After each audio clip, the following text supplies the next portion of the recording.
Hi. So I am Marc Hoffman, the CEO and co-founder of Brain Trust. We are a platform where parents can connect with certified teachers and learning specialists for private tutoring support. And I'm so excited to be here today with Marc Murphy, who is one of our Brain Trust ambassadors. And you probably know him far better from his appearances on all of the different shows on the Food Network, his restaurants, his cookbooks, all the other amazing things he's done. And we're so excited to have him here today to talk about his journey, navigating his career, his school, everything that happened in between with his dyslexia. So Marc, thank you for joining us today. Thank you for having me. I'm very excited and great. Always great to talk to you. Yeah. So I wanted to start by just asking you about some of your early experiences in school and kind of what you remember kind of the classroom being like for you, and how you felt about learning in school in general. Well, I have a very brief story to tell you about that. I had to give a commencement speech at a school that was basically for dyslexics where my niece went. And I worked with a speechwriter, and she said to me, I went through this whole thing where I had to develop a speech. And of course, being dyslexic, I was scared out of my mind to be doing a speech. But I gave her everything I wanted to do, and she came back with a stack of pieces of paper with no words on it. It was just pictures. And each picture represented a part of my life of what I was supposed to be saying during my speech. And that question that you just asked me was one of the questions, or one of the things that I was going to talk about at this, that I spoke about at this commencement speech. And the picture, and for dyslexics out there, this is the way we like to see things. We like to see quick little pictures. It sparks other memories. And she put a picture of me behind a jail bars. I was in a jail. That's the way school felt like to me. It was like when I thought about school, and I always described it that way, I was like, I hated it. I just didn't like it because they weren't teaching me for me the way I would learn. So I was being taught like everybody else. I was put in the bucket with everybody else, and it didn't work for me. And it was pretty miserable. It was like I'd come home and be like, I passed one course this season or this semester. My parents would be like, what's he so excited about? He's an idiot. It's one class, that's it. Did you have any teacher that recognized, or did your parents recognize what was happening? Well, it was interesting. My background is my father was an American diplomat, so we moved every 2 years. So it wasn't really, it was hard for them. And, I'm now 52 almost. So back then it wasn't that well known about dyslexia. And, obviously when you move every 2 years or every 3 years, there wasn't enough time to really dig down into what's wrong with this kid, so to speak. And no, I didn't. The first time I think I really felt good was, I think it was between two high schools, because I had ended up going to a high school in New Hampshire and till they asked me not to come back as well, and I had to go to another school. But somewhere in between there, my brother got very interested in what was up with me, and he found this program. It was a summer learning program. Of course, you talked to me with summer learning. Oh, great, more school! I was going to kill the guy, my brother. What's going on here? Anyway, but it was at Tufts University, and it was a school for learning disability. And I think that was probably the first time I spent that summer, and they taught me. I didn't really realize it. I was young. I was just there, and I was like, oh, I got to do something else. And it was the first time I started feeling any bit of confidence in being able to learn. It was really kind of it was eye-opening. I was like, oh, wow, this is interesting. But of course, it was basically at the end of my schooling. So it was a little late, but I got there. I got there where I felt like I was, oh, wait. And it's amazing to me because, what's great about Brain Trust is you guys are talking about these things and teaching kids that way, in different ways. And you can make a kid at a young age feel confident. And that's all kids want to feel, is confident. They can, do things. Well, and I think, so many times in our conversations, you've referred to, use the word like, well, I was a stupid kid or something like that to describe it.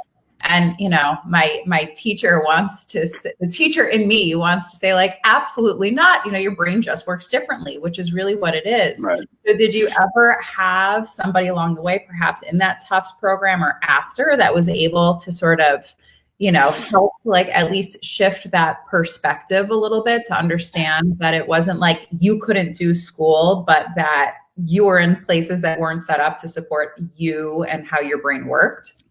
Yeah, I mean, by that point, I was almost done with school. I think I can't remember. I was probably like in ninth grade or 10th grade. I might have been between schools, and I was my goal was to get out of jail, and it was meant graduating high school. So for me at that point, yeah, there was some confidence, and I did feel that. But it was really, I had already found so many other tools to get through school. Every report card I think I have, I don't know if I have them anymore, but I'm sure every report card said something like class clown. I was always the one acting up because I didn't understand what the heck anybody was doing. So why might as well do something that interested me, and being the class clown or finding other ways to do things. I did. So no, I never really did say, oh, wait, I learned this way, and then I just sat down and buckled down and learned that way, because it still wasn't that way. I ended up going to a school in New Hampshire, in Maine at that point, I think, and it was all regular learning. I used my other tools, which was, figuring out a way around things. Yeah. Well, and I feel like those coping strategies are, I'm sure, what enabled you to move on successfully despite having school be so difficult. Because, for so many, it's like, well, what comes next? And if you're able to find something you feel passionate about and, a space where you can feel more confidence, I imagine you are able to graduate from high school, not necessarily like feeling relief because it could be behind you and it was done, but also with some kind of ideas or goals for what would come next. When I graduated high school, I had no idea what was coming next. I just knew that I knew how to work. Mm-hmm. I've always been a physical person. I can lift things. I can mix cement. I can build things. I was always like, well, I'm going to make a living. I have two hands and I can work. Right. So when I got out of school, I always said to myself, I said, I'm not going to do anything that I'm not having fun doing. And I don't care what it is. I want to have fun. I mean, even if I'm, working on the back of a garbage truck, if it's fun, I'll do it. I mean, I'll make a living. I'll be fine with it. And I really did just fall into cooking. I realized that it turns out my whole life of being raised by parents with a father who's a diplomat and my mother being French, my grandparents spending the summers in the south of France. The one thing that did develop over the period of time was my palate. And I knew what was good food.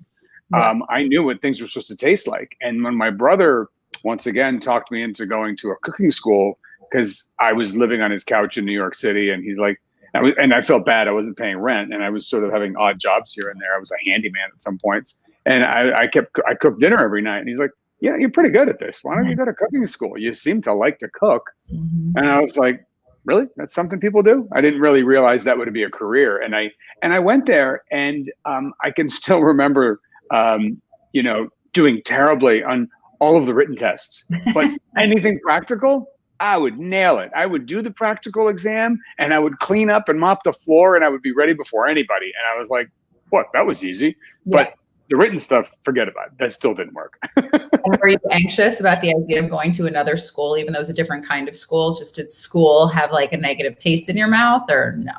No, it was such a different thing. And it was me. There was like, some housewives that were trying to learn how to cook better. There was kids people changing careers. I mean, they were adults. And so it was a totally different experience of school. And I knew, and I just was like, well, I'm going to have fun doing this. What the heck? And I met and the great thing is being in a kitchen. It was just already the type of people I like to hang out with. It's already, even the teachers or whatever, they're all, they work with their hands and they know how to do things. And it was already feeling good to me in that sense. I was like, oh, wait, these are my peeps. Yeah. And how did you make the transition then from becoming a part of a kitchen to then moving your way up the ladder to then opening up your own restaurants? Because I've worked in lots of restaurants over time, so I know that the kitchen is a very intense place to be, but also opening up a restaurant is a giant leap that does require so many of those other skills that I imagine are more of a challenge for you.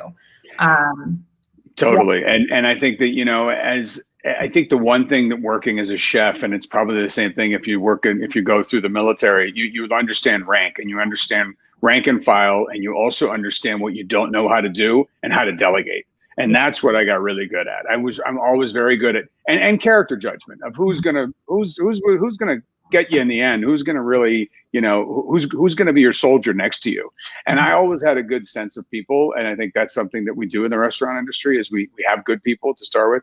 But yeah, so there was when I started growing and having more than one restaurant, I had a lieutenant right next to me who was my director of operations who he knew this stuff backwards and forwards. He could spell, he could write, he could read contracts, he could deal with insurance people and brokers and insurance brokers and stuff. And I would have to trust him. And I would be, I was there. I should have maybe known a little bit more, but I was very good at seeing that. And the one thing I always felt confident about was that anywhere in the kitchen, when I was the chef, a job anywhere below that, I could just jump in and do that job. I could take a line cook's job. I could go work the dish pit. I know how to do all that stuff. So there was always that confidence in me. And then I did actually at one point with my company when I had 6 restaurants back then. Now there's nothing. We're all reinventing ourselves in the restaurant industry right now. But I did something that was really interesting. I did a Myers-Briggs class for all of my management and all of my chefs and sous chefs. Mm-hmm. And I realized at that point, that was a whole other thing that sort of woke me up to things where most chefs and sous chefs are all introverts. And I was completely the opposite. I'm an extrovert. And that's why I guess, I do things on television. I'm not worried about it. I'm not scared about it. I'm confident in what I do now because I know what I'm doing. And it was interesting to go through that process with the whole team and building a team and using that tool. I didn't understand that my sous chefs, if I walked into a meeting and said, we're talking about this, nobody was ready, they couldn't talk about it. But once I went through Myers-Briggs, they were like, tell them what you're going to talk about 24 hours before, and they'll show up to that meeting much more ready. And I started doing that. I was like, my God, people are so interesting. And there's so many interesting facets to people that I learned that way. So and I guess one thing for me, I'm just curious. I'm curious about everything. And I'm always, trying to figure out more stuff. Yeah. And, in speaking with some other, people that have overcome or learned to, use the strengths that they have because of their learning differences in order to, build amazing careers for themselves in so many different things. What a lot of those people have said is that, thinking of a restaurateur that I know well in Chicago, what he said is that when he sat down at the table, he was always able to look at problems with a different perspective than the person who sat down and could read those contracts and knew how to crunch all the numbers and, had that more straight A student type way of thinking. That the learning difference, he also has dyslexia and ADHD. He just said, I would sit down at that table and be sort of the contrarian voice that would be able to add a new idea, to think more creatively about how to solve the problem. It wasn't always the right solution, but it added so much to the team that I surrounded myself with. Yeah, I sort of quantify it as I think that us dyslexics have more peripheral vision. We just seem to see a lot more things and are able to gather more information and sort of discern what's going on. And some people that are more, book smart or, learn normally, I just think we have such a huge advantage over everybody else. I feel sorry for everybody else that's not dyslexic. Well, I really when I work with students and when so many of our tutors work with students, we really do try and communicate that to so many of these kids that we work with, that, the dyslexia isn't a disability. It's just a difference in the way that your mind works. And that disability can unlock so many incredible perspectives and such potential. But it's when you're going through that struggle of feeling like you're in jail because the classroom is so difficult and no one can tell you why, it can feel so defeating and so frustrating to be the child in that position. So, I think one of the things that I wanted to ask you sort of in closing was, if you could look back at your former self, your child self, and, sort of give a message to all of those kids that are in your shoes right now, what would you say to them about, their feelings that school is torture or that they're stupid because it's so hard for them? What advice would you give all of those kids out? I mean, first, I think they should probably go and find another school that is gonna respect that they are different and that they need to learn a different way. I think that's something that in this day and age we should be able to understand, because people do learn in different ways. There's no way around it. I mean, I had no idea until my kids started going. They went to a progressive school, and I went to, I don't know, second or third grade, and they were showing these kids math. And in a progressive school, they were showing them like 5 different ways of doing the same math problem. And I was like, wow, that's so interesting, because not everybody's brain works the same, especially even little kids. It's like you can learn how to do times tables one this way, that way, this way. Everybody can see it differently, and you have to just struggle through it sometimes. I think, as somebody that does have dyslexia, or you are going through, these pains of feeling like you're in jail. First of all, just remember that you're not stupid, and it's just that you learn differently, and you just got to figure out what that is. I remember at that Tufts program, I was one of the, I don't know if he was a resident as assistant or like one of the junior teachers. He was at Tufts University, and he had figured this out long before, because his mother was an educator and so whatever, this whole thing. But he never wrote a thesis or a paper. He spoke everything. Even back then, there was technology that he could speak, and it would type for him. And the guy was Tufts University is a fancy, really hard school to get into, but this guy was just as smart as everybody else. He just couldn't put pen to paper, but he could put mind to paper, so to speak. I don't know how you, probably in the education world, you guys talk about it much differently, but it was interesting to me. That's like, here's a guy who was actually worse than I was with writing and spelling and stuff. And he was still doing it just because he had figured out a tool to get him to the next level. And I think that that's the one thing you have to strive. It might be a struggle for some people to find that, because there's such a convention of how things are supposed to be learned. Like, everybody's like, oh, by this grade, you're supposed to do this, and you're supposed to do it this way. That's not true. I mean, there's other ways to get to the, you don't have to go from point A to point B. You can swing around and go around a different way. Sometimes it might be a little bit more work, but if it makes more sense, it's actually not more work, right? So sometimes it's like, yes, the road might not be straight to get there, to get to the problem, but you have to understand, and you have to work with people that understand that there's different, maybe you got to zigzag to get there. Yeah. But if it makes sense in your mind, that zigzag is actually your straight line.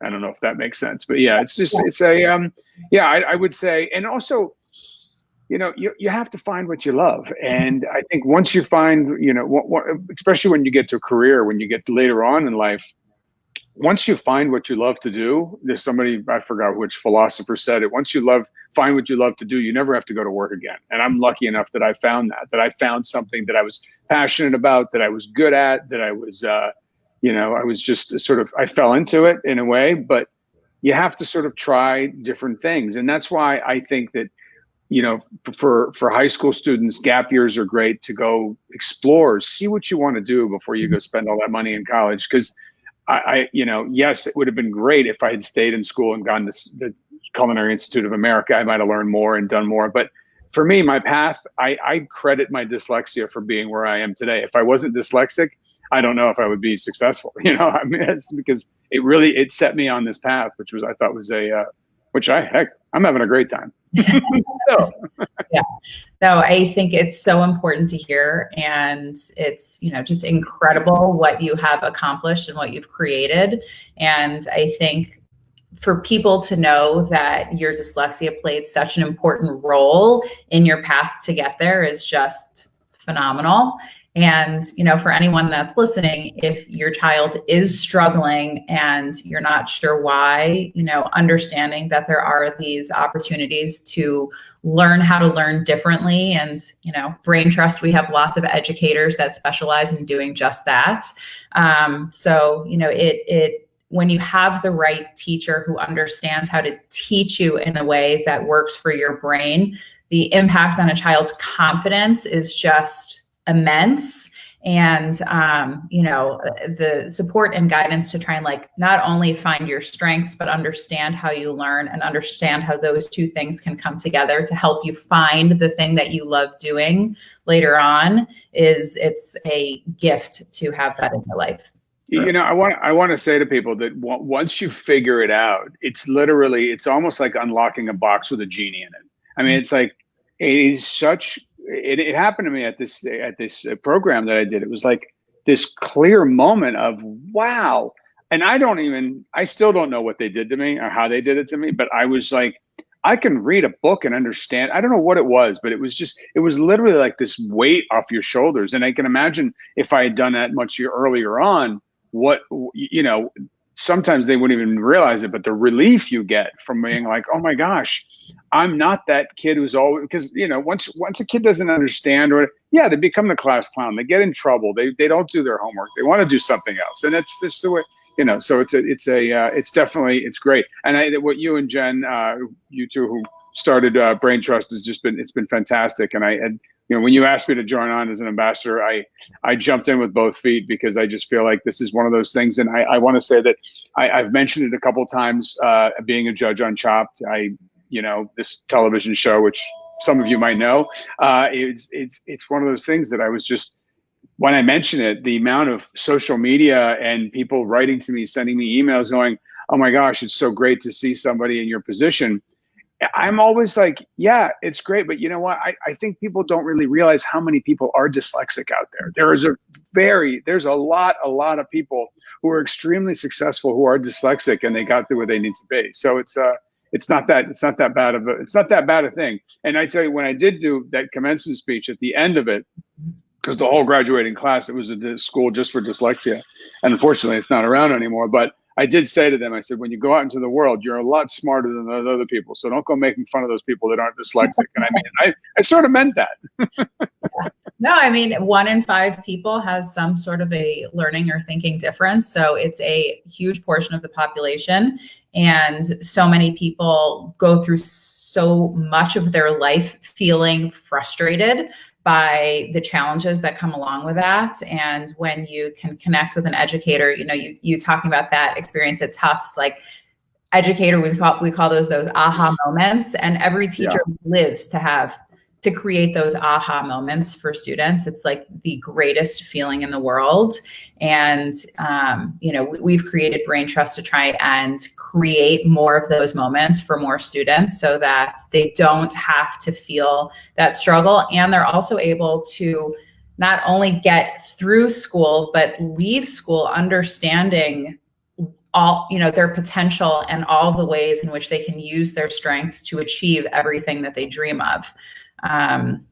It's a gift for you to talk about your experience for all of our students. And we hope that we can also give that gift to all the families we work with of being able to, set people on a path so that they can feel confident and understand how to navigate the system in a way that will help them to thrive and find their place. Absolutely. Well, hats off to you for what you guys are doing, because connecting these pieces of the puzzle is really important for a lot of people. And thank you for being a part of it with us.